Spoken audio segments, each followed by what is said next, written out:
හැබැයි ඒක එදා ඉඳලා ක්‍රමයෙන් වර්ධනය වීමකුත් දක්නට තිබුණා. ලිවිංස්ටෝන් එකක් වැඩෙන ගලක් පැලවෙන ගලක් මේ සුමන සමන් දේවාලයේ රත්නපුරේ මේ සබරගමුවේ මාලිගාවේ ඇතුලේ තැන්පත් කරලා තියෙනවා.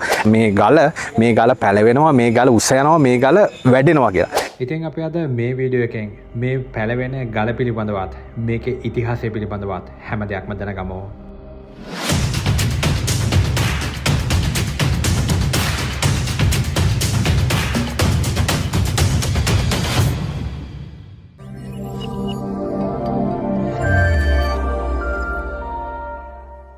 ඉතින් ආයිබෝන් කියලා පිළිගන්නවා පූර ජේම්ස් අපේ YouTube channel එකට. අද මම ඉන්නේ රත්නපුරේ සබරගමුවේ මාලිගාවේ. ඉතින් මෙතෙන්ට මම එන්න ප්‍රධාන හේතුවක් තියෙනවා. ඒ තමයි සබරගමුවේ මාලිගාවේ මේ සුමන සමන් මහා දිව්‍ය රාජෝත්තමයන් වැඩ ඉන්න මේ මාලිගාවේ මැණික් සම්බන්ධයෙන් සෑහෙන විශ්වාසයන් මත ආශිර්වාද ලබා ගන්නට රත්නපුරේ වගේම මේ ලංකාවේ සෑහෙන බැතිමත් වූ පිරිසක් මේ ස්ථානයට මේ පින්බීමට එනවා. අපි වගේම මම වගේම ඔබ වගේම. ඉතින් මේ ගැන කතා කරනකොට අද වීඩියෝ එකේ මට ඔයගොල්ලොත් එක්ක කතා කරන්න ඕනුණු ප්‍රධානම දේ තමයි වගේම ලිවිංස්ටෝන් එකක් වැඩෙන ගලක් පැලවෙන ගලක් මේ සුමන සමන් දේවාලයේ මේ සුමන සමන් දේවාලයේ රත්නපුරේ මේ සබරගමුවේ මාලිගාවේ ඇතුලේ තැන්පත් කරලා තියෙනවා. ඇත්තටම මේක අපි මේ පොඩි කාලේ ඉඳලා අපේ තාත්තලා අපිට කියනවා පුතේ මෙන්න මේ ගල පැලවෙනවා, මේ ගල උස යනවා, මේ ගල වැඩෙනවා කියලා. ඒ කියන්නේ ඒක ගලක්, නමුත් මේ ගල පැලවෙනවා, උඩින් උඩට යනවා, මේක වැවෙනවා, අර growing stone එක. ඉතින් අපි අද මේ growing stone එක ගැන, මේ පැලවෙන ගල ගැන මහ පුදුමයක් මේක. අපි මේ සමන් දේවාලයේ උඩට ගිහිල්ලා අපි සමන්දෙහි හාමුදුරුවන්ගේ ඉස්සරහා තැන්පත් කරලා තියෙන මේ ලිවිංස්ටෝන් එක ගැන කතා කරමු. ඒකට අද අපිත් එක්ක සම්බන්ධ වෙලා ඉන්නවා සබරගමු මහා සමන් දේවාලයේ ලේකම්තුමා අලගේවන්න මහත්මයා. ඉතින් අලගේවන්න මහත්මයා කියන්නේ සෑහෙන සත්පුරුෂ මිනිසෙක්.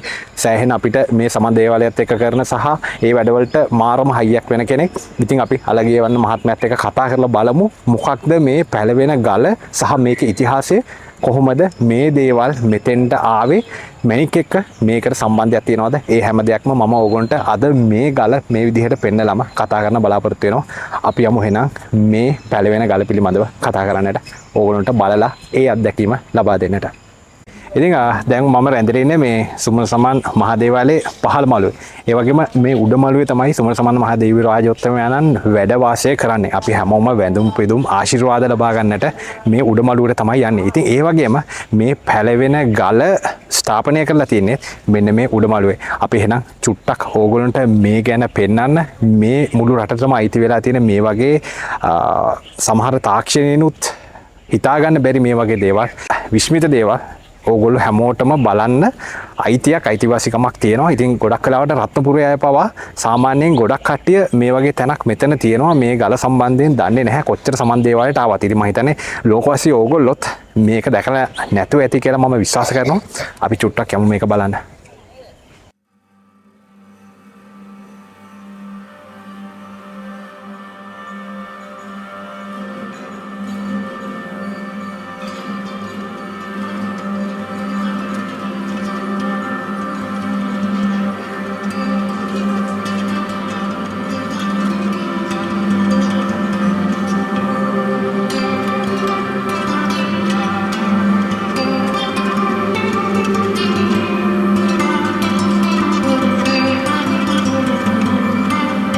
ඉතින් දැන් අපි උඩ මළුවට ඇවිල්ලා ඉන්නේ.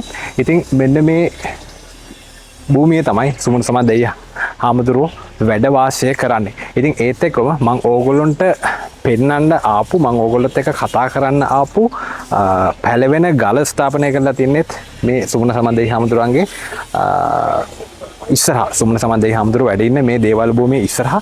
ඉතින් මෙතනිනුත් යන්න පුළුවන්, මේ අනිත් පැත්තෙනුත් එන්න පුළුවන්, මේ ප්‍රධාන දොරටුවෙනුත් එන්න පුළුවන්. දැන් මම ඕගොල්ලන්ව එතෙන්ට එක්කගෙන යන්නම්. මෙතෙන්ට එන අය ගොඩක් අය දන්නේ නැහැ. දැන් අපි මේ වීඩියෝ එක කරාට පස්සේ ගොඩක් අය ගිහිල්ලා මේ වට කරගෙන බලනවා. ඉතින් ඇත්තටම පුදුමයක් තමයි. සාමාන්‍යයෙන් අපි දන්නවා ගලක් එහෙම වැඩෙන්නේ නැහැ. මේකේ මේ ගල පොළවේ ඉඳලා උඩට නිකන් අර වැලක් යනවා වගේ මේ ගල පැලවෙලා තියෙනවා. අපි එහෙනම් ඇතුළට චුට්ටක් යන් මේ ගල බලන්න.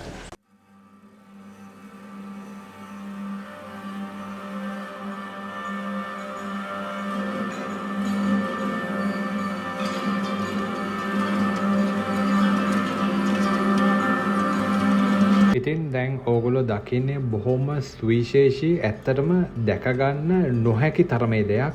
මොකද ලෝකේ කොහෙදිවත් මේ වගේ දෙයක් මම දන්න විදිහට දැක ගැනීමට හැකියාවක් ලැබෙන්නේ නැහැ. මොකද ඕගොල්ලන්ට පේනවා ඇති මේ ගල තනිකරම පැලයක් විදිහට පැලවෙන සාමාන්‍යයෙන් ඉහළට යන ගහක් විදිහට මේ පාෂාණය මේ විදිහට උඩට ගිහින් තියෙනවා. ඇත්තටම ඔය අපේ තාත්තලා කියන විදිහට සහ මේ සමන් දේවාලයේ ඒ පරණ මිනිස්සු කියන විදිහට අසල්වාසීන් කියන විදිහට මේකේ ඔවුන්ට දැනුවත්වම වර්ධනයක් සිදු වෙලා තියෙනවා. ඒ කියන්නේ සාමාන්‍යයෙන් ඒක ඇවිල්ලා දවසක දෙකක වර්ධනයක් නෙමෙයි අවුරුදු ගාණක් යනකොට මේකේ ඔවුන්ට මතක හිටින තරමේ වර්ධනයක් සිදු වෙලා තියෙනවා.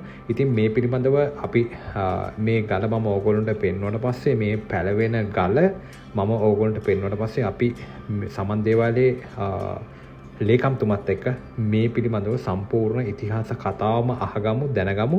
ඉතින් ඒ වගේම මේ වගේ ලිවිං ස්ටෝන්ස් තියෙනවා කියලා මම අහලා තියෙනවා රොමේනියා වල. දැක ගන්නට පුළුවන් ඒක සාමාන්‍යයෙන් හඳුන්වන්නේ ට්‍රොවැන්ස් කියලා.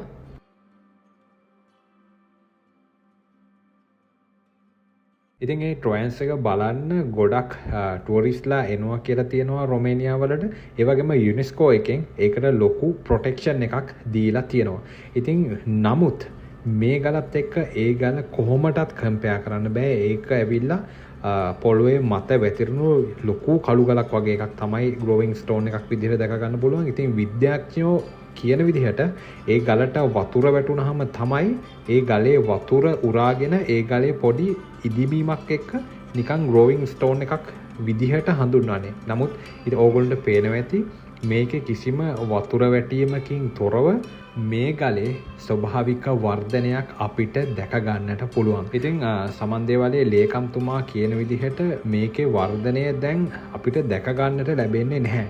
ඒකටත් හේතුව අපේ රටේ අපේ මිනිසුම මේකට කරපු අවඩක් නිසා. ඉතින් මම මේ පිළිබඳව සම්පූර්ණ කතාවම අපි ඉස්සරහට දැන් මෙතන සමන් දේවාලයෙන් චුට්ටක් තව ගොඩක් දේවල් තියෙනවා ඕගොල්ලන්ට පෙන්වන්න. ඒ ටික පෙන්නලා කතා කරලා පල්ලෙහාට ගිහිල්ලා අපේ අලගේවන්න මහත්තයා ඉන්නවා සබරගමු මහා සමන් දේවාලයේ ලේකම්තුමා.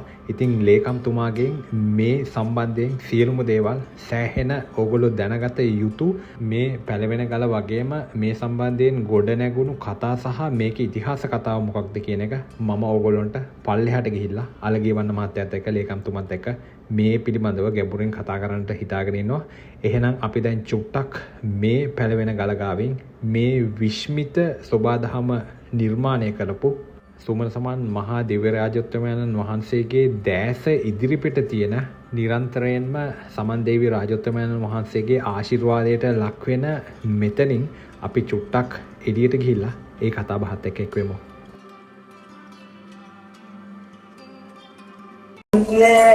සුමන සමන් දේවි අපව රකින්න පින්යම මගේ දේවි සමත පුදන්නේ.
ඉතින් ඒත් එක සමන් දේවාලයේ තවත් තියෙන විශේෂ දෙයක් තමයි ඊය කලින් මම කියන්නම් මෙතන මෙහෙම ආව ගමන් මේ පැත්තේ බුදු මැදුර තියෙනවා.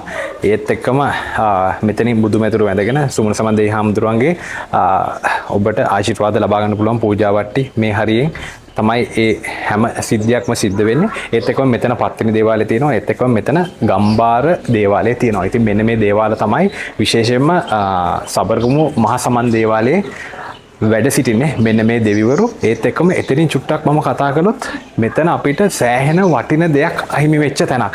ඒ කියන්නේ අපි පොඩි කාලේ මේ මෑතක් වෙනකම්ම මට මතක විදිහට මෙතන තිබුණ බොහොම ලස්සන චිත්‍රයක්. ඒ කියන්නේ ඔබ දන්නා සුමන සම දෙවිහාමුදුරු කියන්නේ යක්ෂ ගෝත්‍රයට අයත් දෙවි කෙනෙක්. ඉතින් යක්ෂ කිව්වහම ඒක ඇවිල්ලා එක ඉස්සර ලංකාවේ ඔයගොල්ලෝ අහලා ඇති යක්ෂ ගෝත්‍රය, නාග ගෝත්‍රය සහ ওই විදිහට ගෝත්‍ර ගණනාවක් තිබුණා. ඒකෙන් යක්ෂ ගෝත්‍රය තමයි මේ හෙළ ජනප්‍රවාද පවසන විදිහට සබරගමුවේ සුමන සමන් දෙවිහාමුදුරු. ඉතින් සුමන සමන් දෙවිහාමුදුරු කියන්නේ සබරගමුවේ රජතුමා කියලා කිව්වොත් මම හරි. මේ සබරගමුවේ හිටපු බොහොම දැහැමි පාලකයෙක්. ඉතින් ඒ නිසානේ අදටත් මේ වගේ ජනරාශියක් ඒ නමට වන්දනා මාන ලබා ගන්නේ, ආශිර්වාද ලබා ගන්නට පැමිණෙන්නේ. ඉතින් මෙන්න මේ චිත්‍රය අපිට දැන් මේ චිත්‍රය අහිමි වෙලා තියෙනවා. බොහොම දුකයි. නමුත් මට මතක විදිහට මේ චිත්‍රයේ ගත්ත ෆොටෝ එකක් අපේ මල්ලි ගාව තියෙනවා. ඔහු ඒක පරිස්සම් කරලා අරන් තියා ගන්නවා. දැන් මේ වෙනකොට මේ චිත්‍රය අපිට දැක ගන්නට බෑ. ඉතින් මේ චිත්‍රය තමයි දැන් අපිට ඉතුරු වෙලා තියෙන්නේ. ඉතින් මේකෙත් මම හිතන්නේ මේ යක්ෂ ගෝත්‍රයේ මොකක් හරි පෙන්눔 කරපු දෙයක් මේ පෙන්නලා තියෙන්නේ. ඉතින් ඔයගොල්ලෝ පේනවා මෙතන මේ දල දෙකක් එළියට දාගෙන තියෙනවා. ඉතින් සාමාන්‍යයෙන් ගොඩක් අය හිතන්නේ මේ ඉස්සර කාලේ මිනිස්සුන්ට දල තිබුණා යක්කු වගේ කියලා. නැහැ මේ යක්කු කියන්නේ යක්ෂයන් කියන්නේ යක්ක කියන්නේ එක හිටපු හෙළ ජනවාස කොට්ටාසයක් බොහොම ජන කොට්ටාසයක් බොහොම ලොකු තාක්ෂණයක් ඉතිරි කරගෙන හිටපු දරාගෙන හිටපු දැහැමි විදිහට. ඉතින් මේ දල ඇවිල්ලා අර ඔයගොල්ලෝ අහලා ඇති කියනවා දල තියෙන ඇත්තු හෙල්ලෙන්නේ නැහැ. ඒ කියන්නේ කවුරු හරි දැක්කොත් අදටත් අපේ ව්‍යවහාරයේ තියෙනවා මිනිහා දලකාරය කියලා. ඒ කියන්නේ ඉස්සර තිබිලා තියෙනවා මේ දල කියන්නේ ආභරණයක්. මම අහලා තියෙන විදිහට මේ දල කියන්නේ ආභරණයක්. ඉතින් මේ දල ඒ කාලේ හිටපු අය පළඳනවා කියලා මම අහලා තියෙනවා. ඔය හෙළ ජනප්‍රවාදවල එන විදිහට. ඉතින් ඒ දල පළඳන්නේ සාමාන්‍යයෙන් ඒ ගෝත්‍ර අතරත් ටිකක් අර ඉහලින් නම්බුවක් තියාගෙන වැඤ්ඤ බිලා හිටපු අය කියලා තමයි මම අහලා තියෙන්නේ. මම මේක 100%ක් දන්නේ හරිද කියන්නේ. ඉතින් ඒ දල තමයි මේ විදිහට මෙතන පෙන්නලා තියෙන්නේ. ඉතින් එතනින් අලියෙක්ව හපාගෙන ඉන්න චිත්‍රයක් තමයි තියෙන්නේ. මේ අතේ කඩුවක් තියෙනවා, මේ අතේ මොකක්ද තියෙන්නේ කියලා දැන් පේන්නේ නැහැ. ඒත් එක්කම මෙතනින් තවත් දෙකක් තියෙනවා, හතරක් තියෙනවා මේ රූපේ. මෙතනින් අමුතු රූපයක් අල්ලගෙන ඉන්නවා. ඉතින් මේක තමයි රත්නපුරේ තිබුණු යක්ක වංශය කියන්නේ. හෙළ යක්ෂ වංශය කියන්නේ. ඉතින් අපි මේ චිත්‍රය ගැනත් අද ගොඩක් දේවල් කතා කරමු අලගිය වන්න මහත්තයත් එක්ක. මේ පරිසරය වටේම තියෙන්නේ සබරගමුවේ ඒ කාලේ තිබුණු හයිය ගැම්ම මොනතරම් දැහැමි විදිහට බලවත් විදිහට මේ සබරගමු රාජ්‍ය පාලනය කරාද කියලා. ඉතින් ඒත් එක්කම මේ සබරගමුවේ සුමන සමන් දෙවිහාමුදුරුව ගැන කියනකොට මහ ලොකු කෝ කියලා සුමන සමන් දෙවිහාමුදුරුවන්ගේ අක්කා කෙනෙක් ඉන්න කතාවක් තියෙනවා. ගොඩක් කට්ටිය දන්නේ නැහැ. ඉතින් අර වැඩිපත්තුවේ අපි දන්නවා. ඔයගොල්ලෝ අහලා තියෙනවා නම් මේ මහ ලොකු කෝ කියන මේ දෙව් මෑණියන් වහන්සේ අදහනවා සෑහෙන විදිහට මම දන්න විදිහට සබරගමුවේ මොකක් හරි මේ මහ ලොකු කෝ මෑණියන් වහන්සේ වෙනුවෙන් යම් කිසි ආශිර්වාදයක් පවත්වනවා මේ සබරගමු මහා සමන් දේවාලයේ පෙරහැර මංගල්‍යයට කලින්. ඉතින් මේ ලබන මාසේ දෙන්නේ අපි මේ ගැන චුට්ටක් කතා කරමු අලගිය වන්න මහත්තයත් එක්ක. අපි යමු පල්ලෙහාට. ඉතින් මෙතන මේ සබරගමු මහා සමන් දේවාලයේ අද අපිත් එක්ක එකතු වෙලා ඉන්නවා අලගිය වන්න මහත්මයා, සබරගමු මහා සමන් දේවාලයේ ලේකම්තුමා. ඉතින් ආයුබෝවන් කියලා පිළිගන්නවා අද වැඩසටහනට. ඉතින් මහත්මයා මම දැනගන්නට කැමතියි මොකක්ද මේ පැලවෙන ගලේ විශේෂත්වය සහ මේක කොයි කාලෙද මේ ඉතිහාසයේ මෙතෙන්ට ආවා කියලා සඳහන් වෙන්නේ. සබරගමු ඉතිහාසය ගත්තහම දේවාලය දඹදෙණි යුගයේ තමයි ආරම්භ වෙන්නේ. දඹදෙණි යුගයේ දෙවෙනි පෙරකුම්බා රජුගේ කාලේ ආරම්භ කරන්නේ මැණික් හොයාගෙන ආවිලා තියෙනවා මේ භූමිය. ඒකේ ප්‍රාර්ථනයක් ඉෂ්ට කරන් තමයි සමන් දේවාලය හදලා තියෙන්නේ. ඉතින් ඒ නිසා එතන ඉඳලා බලාගෙන ආපුවම ඉතිහාසයේ අපිට මේ පැලවෙන ගල පිළිබඳව තොරතුරු අපිට සාධක හම්බුනේ නැහැ. කොහොම පුරාවිද්‍යාත්මක සාධක හෝ ලිඛිත සාධක හම්බ වෙන්නේ නැහැ. කොතනින් පටන් ගත්තද කොහොමද උනේ කියන එක. නමුත් මේ පැලවෙන ගල සබරගමු මහා සමන් දේවාලයට ආවේනිකම ලක්ෂණයක් විදිහට බොහෝ බැතිමතුන් පිළිගන්නවා. ඒ නිසා ඒකේ විශේෂම ජෛව නිර්මාණයක්, විශ්ව නිර්මාණයක් මේ තුළ ගොඩ නැගිලා තියෙනවා කියන අදහසකුත් මිනිස්සු ගාව තියෙනවා. මොකද මේ ගල නමුත් අපි ඊට පස්සේ ගත්තාම පෘතුගීසින් ලංකාවට ආපුවාම දේවාලය සම්පූර්ණ උන්ගේ බලකුට බවට පරිවර්තනය වෙනවා. එතකොට අපේ තිබුණු හුඟක් පෞරාණික දේවල් කඩලා විනාශ කරලා ඔවුන් කඩුවඟට දාලා තියෙනවා. කඩුවඟට දාලා තියෙනවා. එතකොට අපේ සෙල් ලිපි කඩලා දාලා තියෙනවා, පිළිම කඩලා තියෙනවා, ගල් කුළුණු කඩලා දාලා සේරම ගඟේ තවමත් නටබුන් වශයෙන් තියෙනවා. එහෙම තියෙන පරිසරයක් තුළ අපිට එහෙනම් ඊට ඉස්සෙල්ලා මේක තිබුණාද කියලා හිතන්න සාධකයක් වෙන්නේ නැහැ. ඔව් ඒ කියන්නේ විශේෂයෙන්ම ඒගොල්ලෝ ඉතිහාසය විනාශ කරපු නිසා. නමුත් ඊට පස්සේ තමයි මේ සිද්ධියට සම්බන්ධ වෙන්නේ. කොහොම හරි දේවාල භූමියේ පැත්තක තිබුණු පැලවෙන වගේ ස්වරූපයක තිබුණු ගලක් ගෙනවිත් ওই දේවාලේ තැබුවා කියන එක මිනිස්සු අතර විශ්වාසය පවතිනවා. හැබැයි ඒක එදා ඉඳලා ක්‍රමයෙන් වර්ධනය වීමකුත් දක්නට තිබුණා. දැන් මටත් මතකයි පොඩි කාලේ ගත්තාම ඔය වැල මේ ගහ එච්චර දික්කර තිබුණේ නැහැ. පොඩි ප්‍රමාණයක් තිබුණේ. ඉතින් නමුත් සමහර අය ඔකේ පඳුරු ගැට ගන්න පටන් ගත්තා. පඳුරු ගැට ගන්නවා ගිහලා අල්ලලා බලනවා ගලක්ද මේක කියලා. අනේම සැක සහිතින්ද ওই විදිහට අතපත ගන්න පටන් ගත්තා. ඒ පසු කාලයේදී මේක කණ්ඩායමක් අයගමෙන් හිටපු වන්දනා නඩයක් ඇවිල්ලා ওই ගල උඩින් මේක ගලක්ද කියලා මුදුන කඩලා තියෙනවා කියන කතාවකුත් කියනවා නියපොත්තෙන්. එදා ඉඳලා මේක වර්ධනයක් සිද්ධ වෙන්නේ නැහැ. නමුත් අර්ධායිනික දිගට වාර්ෂිකව සිද්ධ වෙච්ච තියෙන ලක්ෂණයක්. ඒක නැහැ දැන්. ඒ නිසාම තමයි තවත් දුරටත් මේක හානියක් වෙයි කියලා හිතාගෙන තමයි ඔක ආරක්ෂිත විදිහට කුටියක් අසට තැන්පත් කරලා තියෙන්නේ. නමුත් මේක මොකක් හරි සුමන සමන් දෙවියන්ගේ කිසියම් බලපෑමක් මත ඒක අනුභවයේ මත මේව සිද්ධ වෙලා තියෙනවා කියලා බොහෝ දෙනාගේ විශ්වාසයක් තියෙනවා. ඒ කියන්නේ අංකල් ලෝක මේ ඔය කියන්නේ ආයගම කට්ටියක් ඇවිල්ලා උඩ ඒ කැඩුව කියලා කියන්නේ ඒක සාමාන්‍යයෙන් මේ ළඟදී වෙච්ච දෙයක්ද අවුරුදු අද අවුරුදු 34කට කලින් කැඩුවා කියලා. නියපොත්තෙන් කැඩුවා එදා ඉඳලා වර්ධනයක් වෙන්නේ නැහැ කියලා. සමහරට ඒකත් වෙන්න පුළුවන්. ඕනෑම නිර්මාණයක් එහෙම හානියක් වුණොත් ගහකුණත් නියපොත්තකින් කඩපුවා එතනින් වර්ධනයක් වීම අඩුයි. ඒ නිසා නියපොත්තෙන් කඩන්න එපා කියන බුලත් කොලේ වුණා කඩන්න එපා කියන වර්ධනයක් නැති වෙලා යනවා. ඒ නිසා එහෙම වෙන්නේ නැති කියලා. කොහොම හරි මේක හැම කෙනාගේම භක්තියෙන් සිහි කරන දෙයක් තමයි සමන් දෙවියන්ගේ ආනුභාවයේ කිසියම් ප්‍රදර්ශනය කිරීමේ අවස්ථාවක් තමයි මේ තියෙන්නේ කියන එක. ඒ කියන්නේ අංකල් සාමාන්‍යයෙන් මේ ඒ කියන්නේ අපේ මිනිස්සු ඒ කියන්නේ මේක ශතවර්ෂ ගානාවක් පරිස්සම් කරගෙන කොහොම හරි ආවා. නමුත් අතෙන්දී ඒ වෙන්න තියෙන ලොකුම වැරදීම සිදු වුණා. අපි හැමදාම කරන්නේ ඒකනේ මේකේ දැන් බලනවා වෙනකොට අතපත ගාලා බලන එක තියෙනවා. එන්නේ ඒක නිසා තමයි දැන් බුදු පිළිමේ වුණත් බුදු පිළිමේ අතේ තමයි පාන පත්තු කරන්නේ. නමුත් එයා දැනගන්නේ අතේ පත්තු කරපුවම පොල් තෙල් වලට ගල හානි වෙනවා කියලා. එහෙම හිතන්නේ. ඒ නිසා තමයි අපි අර මිනිස්සුන්ගේ තියෙන භක්තිය නිර්මාණාත්මක භාවයක් නැහැ. ඒකයි. අර හික්මීම අඩුයි. ඒ නිසා එහෙම වෙනවා. අංකල් මේ මෙතන දැන් අංකල්ට මතක අංකල්ගේ ඒ මතක සටහන වල මේකේ අංකල්ට මොකක් හරි වර්ධනයක් තියෙනවා කියලා අංකල්ට මතකයක් තියෙනවද? මට ගොඩාක් කාලේ දම දැක්කට වැඩිය හුඟක් වෙනසක් තියෙනවා. වර්ධනයක් තියෙනවා. නෞච්චර දිගට තිබුණේ නැහැ.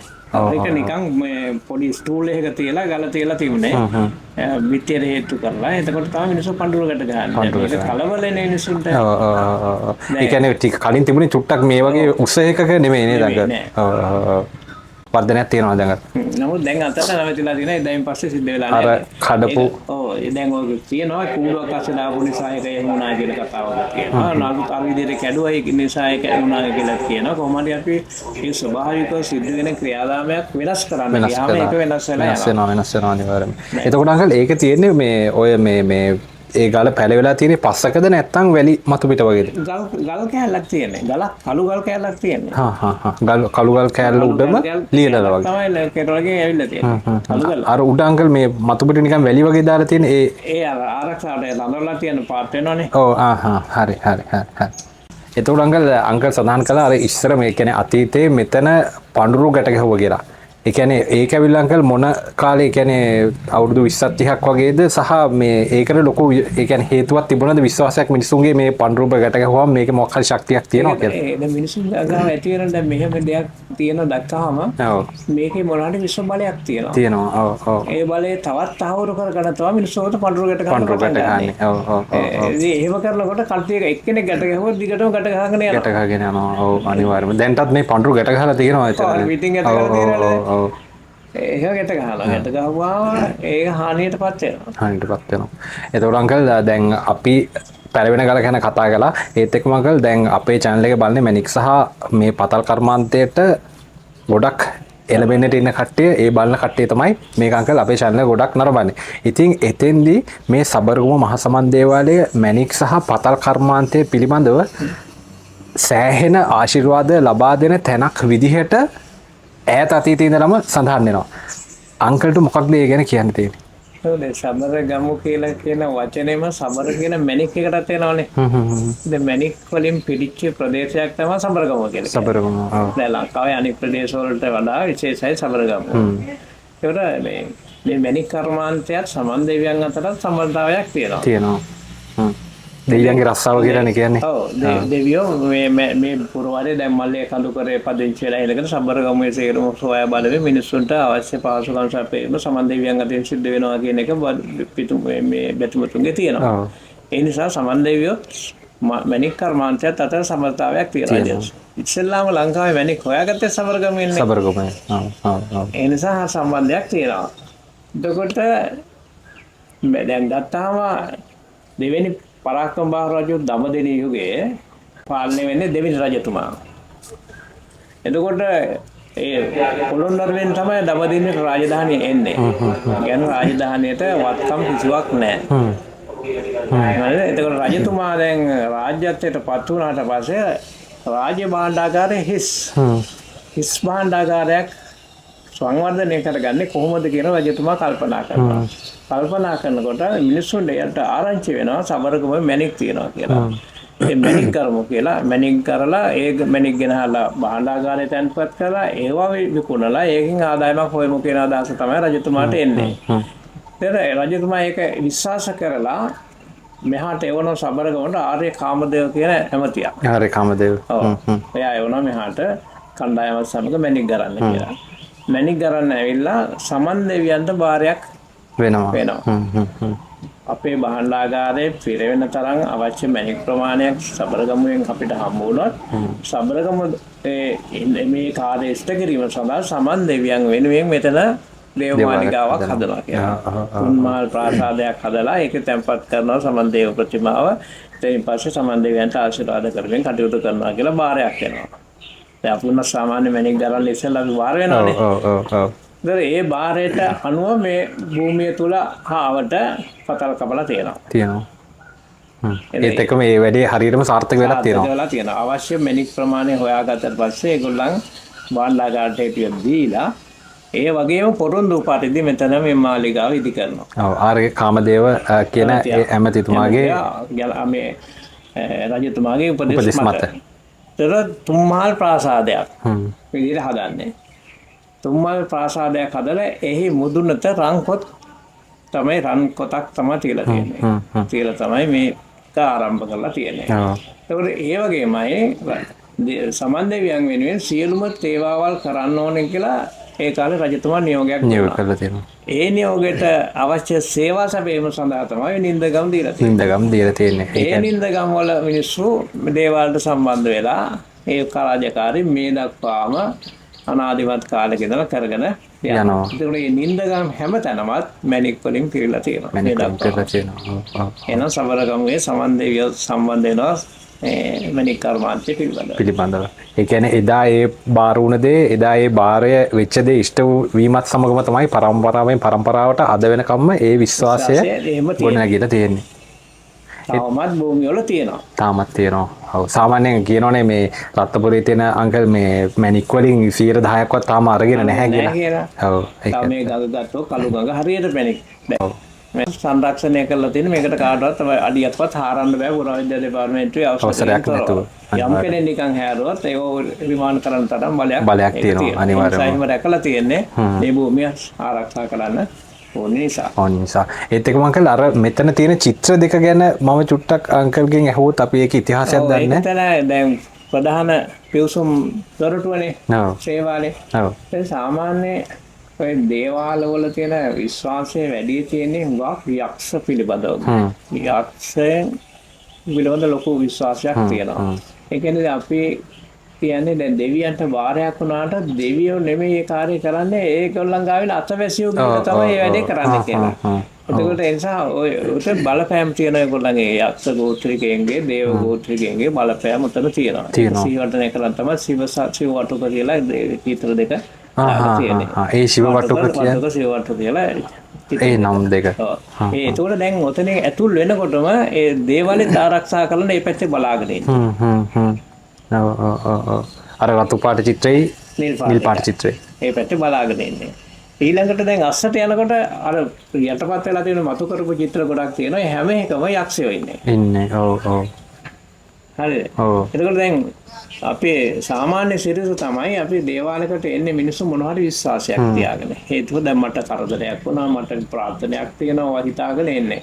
එනකොටම ඒ අර යක්ෂයන් ඒගොල්ලන් අහගෙන ඉන්නවා මෙයාගේ සේරම දේවල්. අරගෙන ඇවිල්ලා මෙහාට කියලා ඒක ඉෂ්ට කරලා දෙන්න තමයි කරන්නේ. දැන් අපි අර පෙරහැරට ගහන්න යන අරංගුවක් ගහන්න යනවා. ওই තොරණේ අරංගුව ගැහුවට පස්සේ ඔතනට දෙවියෝ වඩිනවා. දෙවිවරු ගොඩක් ඇවිල්ලා ඔතන බලාගෙන ඉන්නවා. එතකොට මෙතන අපි මෙතන ඉඳන් කියන දේවල් හිතන දේවල් ඒගොල්ලන් සේරම දෙවියන්ට කියලා ඉෂ්ට කරලා දෙනවා. සමන්දේ යමුදුරට. කියලා ඒක ඉෂ්ට කරලා දෙන ප්‍රාර්ථනා නිසා අපි හැම තැනම තියෙන්නේ යම්කිසි විශ්වාසයක් පදනම් වෙලා ඒ පදනම් වෙච්ච විශ්වාසයට උදව් කරන කණ්ඩායම එකතු වෙලා මේ සිද්ධිය සම්බන්ධ වෙනවා. දැන් අපි ගෙදරකින් පිටත් වෙන්නේ මොනවා හරි හිතාගන්නේ. ඔව්. එතකොට ඒ සංකල්පයේ මනසනේ. ඒක මෙතෙන්ට සම්බන්ධ වෙනවානේ. එහෙම සම්බන්ධ වුණාම මේක යම්කිසි සම්බන්ධයක් තුළ මේක ඉෂ්ට වෙනවා.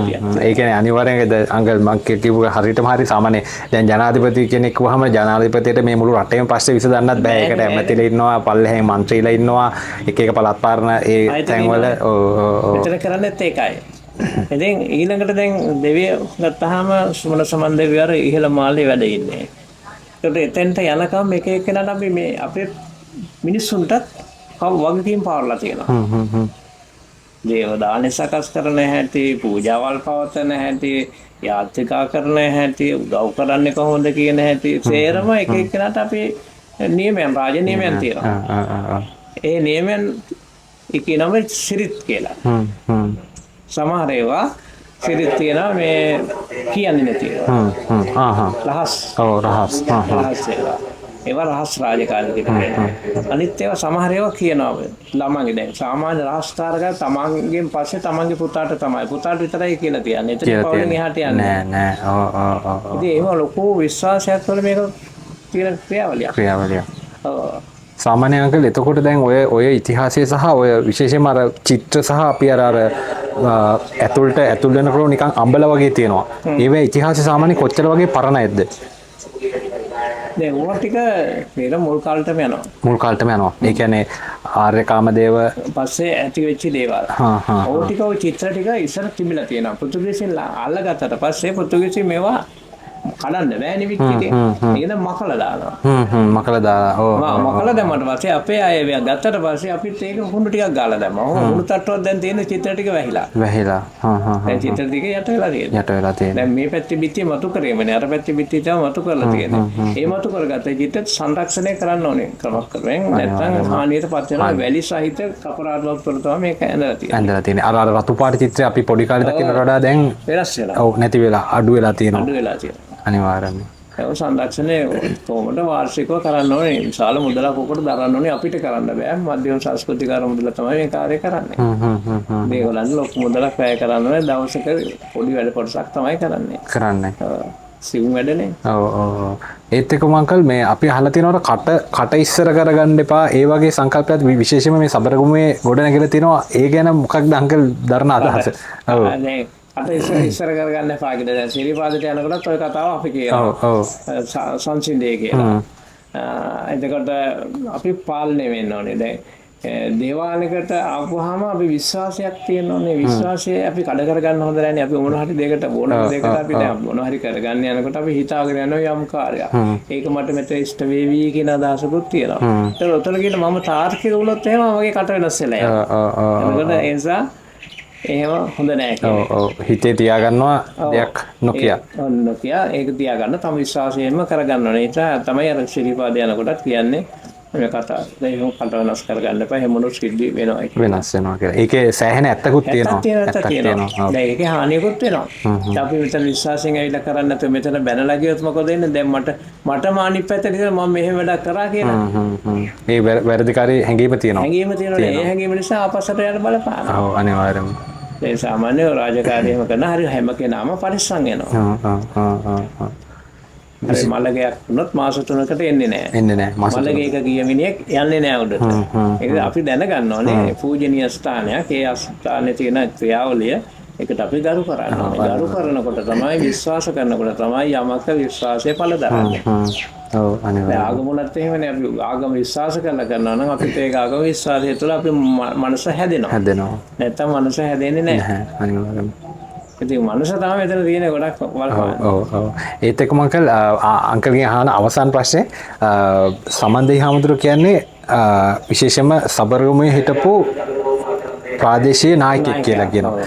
ඒ සම්බන්ධයෙන් චුට්ටක් අදහසක් දැක්වුවොත්. සමන් දෙවියන් පිළිබඳ අපිට කතා කරන්නේ ඉතිහාසයට ගත්තාම අනුරාධපුරයේ අන්තිම කාල පරිච්ඡේදයේ දෙවියන් ගැන කතා වෙනවා. පොළොන්නරු යුගයට ගියාම තමයි සමන් දෙවියන් ගැන කතා කරන්නේ ශ්‍රීපාදේ හා සම්බන්ධ. එතනින් පස්සේ අපි දේව විශ්වාසය තියෙනවා.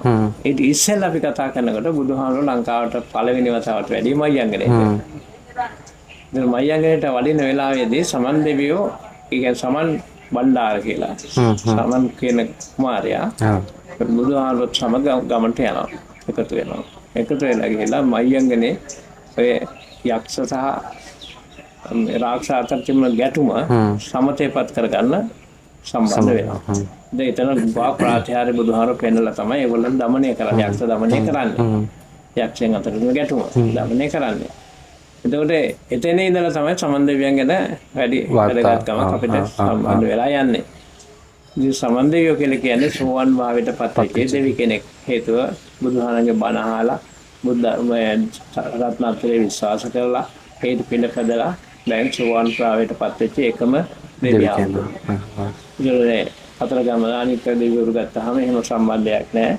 ඒ නිසා හැම වෙලාවෙම සමන් දෙවියෝ හැම කෙනෙකුටම ආශිර්වාදයක් මිසක මේ පරිගැනීමක් වගේ දේවල් කරන්නේ නැහැ. විශේෂයෙන්ම සෝවන් ඵලයට පත්වෙච්ච දෙවියෝ. ආයුධ අතේ නැති එකම දෙවියෝ. ඔව්. සමන් දෙවියෝ. ඔව්. දැන් අනික අයගේ ආයුධ තියෙනවා. තියෙනවා. නෑ මෙතන තියෙන මලක්. ඔව්.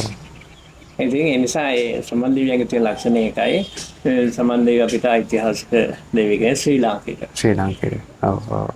එතකොට අංකල් මේ අර මහියංගනේ ඔය මේ වැඩි ජනතාව අතර සමන්දේ හාමුදුරුවන්ගේ තව නෑදෑකමක් කියන එහෙම කියනවා කතා. දෙවි මෑණි කෙනෙක් ඉන්නවා කියලා කතා කරනවා. ඒ සාමාන්‍ය වශයෙන්ම ගොඩ නැගෙන සාධක. ඔවුන්ගේ විශ්වාස මත තමයි ගොඩ නැගෙන්නේ. අපි විශ්වාසය පළල් කරනකොට තව තවත් එහාට යනවා. සමන් දෙවියන්ගේ අම්මා තාත්තා වුණත් ඒක විග්‍රහ කරනවා එහෙම සමහර වෙලාවට. ඒ නිසා මෙහෙම වුණා කියලා. ඉතින් කොහොම හරි සමන් දෙවියෝ අන්තිම වෙනකොට මේ මලේ කඳු කරේ පාලකයා බවට පත් වෙනවා. පාලකයා වෙන තමයි එතෙන්ට යන්නේ. ඒ නිසා සමන් දෙවියෝ ආරාධනා කරනවා ශ්‍රීපාද කන්දට වඩින්න කියලා. ඇවිල්ලා ශ්‍රීපාද ස්ථාපනය කරනවා ශ්‍රීපාදේ. එදා ඉඳලා සමන් දෙවියන්ට විශේෂත්වයක් ශ්‍රී ලාංකික බෞද්ධ ජනතාව තුළ තියෙනවා. ඉතින් ඒත් එක්ක මම හිතන්නේ අලගිවන් මහත්මයාව නැවතත් ආයුබෝවන් කියලා අපි මේ වැඩසටහනට සම්මුඛ වෙනවා. ඒත් එක්කම අලගිවන් මහත්මයා කියන්නේ සෑහෙන සත්පුරුෂ ඒ වගේම විදුහල්පති තුමෙක්. ඒකයි මේ කරුණු විශේෂයෙන්ම ඔය පැලවෙන ගල පිළිබඳව සහ මේ සමන් දේවාලය සහ සුමන සමන් දෙවි හාමුදුරුවෝ පිළිබඳව ඒ ඉතිහාස කතාව බොහොම ලස්සනට මම ඔබ හමුවේ තිබුවේ. ඉතින් අලගිවන් මහත්මයා බොහොම ස්තුතියි. සමන් දෙවි හාමුදුරුවන්ගේ ආශිර්වාදය මැද සොබා දහමේ විශ්මිත නිර්මාණයක් වෙච්ච මේ පැලවෙන ගල කොහෙන්ද හොයාගත්තේ? කවුද මේක ඊට පස්සේ සුමන සමන් දෙයි හාමුදුරුවන්ගේ ඉස්සරහින් තිබ්බේ? ඒකට මොකක්ද හේතුව? ඉතින් මේ හැම දෙයක්ම පෘතුගීසින් විසින් ගඟ ඇතුලේ හංගල දැම්මා. සමහර දේවල් විනාශ කරලම දැම්මා. අපි කවුරුත් නොදන්න අපේ ඉතිහාසයක් උන් අපේ පොළොවෙන් වලලම දැම්මා.